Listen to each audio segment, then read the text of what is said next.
Good morning বন্ধুরা। তো সকাল সকাল আজকে স্নান করে নিয়েছি। তো এখন বাজে ওই 7টার মতো। তো স্নান টান করে চলে আসলাম ঘরে। তো বাসি বাসন ছিল কিছু কলের পাড়ে, ওই বাসি বাসন মেজেই স্নান করে ফেলেছি। তো এদিকে এসেই আগে স্কিন কেয়ার করে নিচ্ছি। তো প্রথমে দিচ্ছি হচ্ছে আমি মুখে গোলাপ জল। তো আমি অন্য কোনো টোনার ইউজ করি না, আগে করতাম কিন্তু এখন করি না।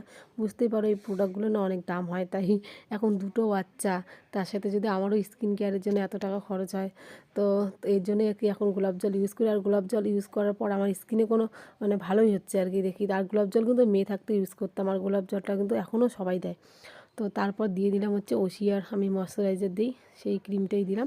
তারপর দিয়ে নিলাম একটুখানি মুখে সানস্ক্রিন দিতেই হবে, যেহেতু রান্না করি তাই সানস্ক্রিনটা দিয়ে নিলাম।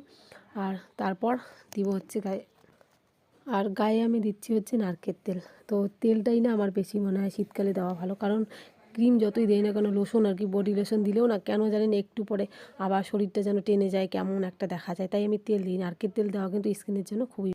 তো এখন আমি সোজা চলে যাব বিছানা গোছাতে। দেখতেই পাচ্ছ বিছানা পাটির কী অবস্থা। তারপর তো সকালের আবার খাবারও বানাতে হবে। তো চলো টাটা।